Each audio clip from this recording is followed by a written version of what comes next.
This is Sue Ellen Hughes from the Kickstart Biz, and I'm shooting this video while on holiday up on the Sunshine Coast in Queensland, Australia. I'm on holiday with my husband and my 8-year-old son, and we're staying at a resort in Coolum. We've actually stayed at this resort about 5 times before, but previously it was known as the Hyatt Regency Coolum. In 2011, Clive Palmer, who is Queensland's richest man, purchased the resort and then subsequently paid an undisclosed sum to the Hyatt, who had previously been managing the resort for about the last 24 years. And he paid that sum to the Hyatt to end their management contract, and then went on to rename the resort the Palmer Coolum Resort. So in this video, I'm going to talk about the importance of branding and also customer reviews, and see whether we can learn some lessons from Mr. Palmer and the resort here up at Coolum.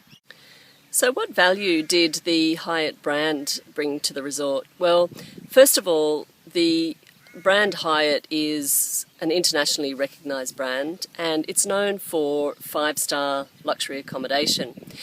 So people who didn't know the resort would book the resort potentially just on the strength of the brand, expecting a certain level or certain standard of accommodation. Secondly, the resort was marketed on the Hyatt website and other marketing materials, so giving it exposure to people who didn't necessarily know the resort or even the area up here on the Sunshine Coast. So again, that's bringing value. So the Hyatt brand, certainly as an internationally known brand, would have contributed a significant amount of value, I would say, to this resort. Well, as I said, the resort is now known as the Palmer Coolum Resort. It was originally renamed just the Coolum Golf Resort and Spa, but then at some point it was renamed the Palmer Coolum Resort after Clive Palmer himself, the owner. Now, Clive is a bit of a brand himself, but the question is it the right brand for this resort?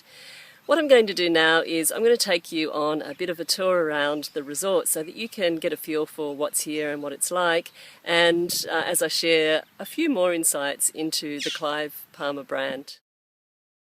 The common concern is that Mr. Palmer is a miner trying to run a resort, and his lack of experience and know-how in the hospitality industry is showing. The magnate's move to stamp his larger-than-life personality on the resort has backfired, and a resort that prided itself once on its exclusive reputation has become a bit of a laughing stock. For example, Jeff the Dinosaur is an 8.5 metre tall, 20 metre long Tyrannosaurus Rex, and he now resides on the 18th hole of this fabulous PGA golf course. Public areas are festooned with photographs of Palmer, many in poses with celebrities and politicians, and there is even a hotel or a couple of hotel TV channels dedicated to him and his work. Black and gold signs reminiscent of a generic food brand dot the grounds, advertising fantastic food at the Palmer Grill and other venues.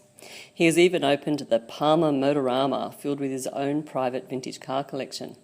But the question is, has the change in brand been detrimental to business? Well, it's early days, but I'd say signs are not good. During Australia's busiest holiday season, when other Sunshine Coast resorts were reporting high occupancy rates, the Palmer Coolum Resort is virtually empty. I don't know for sure what the occupancy rates are, but judging by the lack of people at the pool, spa, restaurants and in the kids club, it can only be around 10% at best. This is a big resort and has never felt overcrowded, but this holiday it has been almost deserted. I'm not complaining, we have the pick of the resort. However, that's a short-term view, and I worry that unless things change, there won't be a resort here next year, and that would be a real shame. Not only for me and my family, but for the 600 or so staff, the local businesses, and for Australian tourism. So what are the lessons for business owners? Well, first of all, I think a great product is sometimes not enough. It's important to build the right brand message. So this resort ticks all the boxes: a PGA golf course, 9 swimming pools, 6 tennis courts, a beach club, kids club and activities, 6 restaurants, a wide choice of accommodation from family villas to golf villas to standard rooms. Yet despite all of this, the resort is still empty. Secondly, customers share their reviews and other customers take notice. Staff are friendly, service is efficient, but some customer reviews on sites like TripAdvisor have been terrible since the brand change. Of the 60 reviews rated terrible or poor, 40 of them were written since the brand change. We had read the reviews prior to booking and as a result almost didn't book. Had we not been before and not spoken to a staff member who gave us the lay of the land, we would have gone elsewhere based on the reviews alone. It's encouraging to see that the resort management are responding to the reviews though, and in a positive way, so let's hope that's enough. If not, perhaps we can take a cruise on Palmer's Titanic 2, a replica of the Titanic currently in construction. I don't think we'll take the maiden voyage though. Well, that's it from me. I'm off for a bit more R&R here at the resort. But I'd love to hear your views on branding and customer reviews, so please leave a comment below in the notes. Bye for now.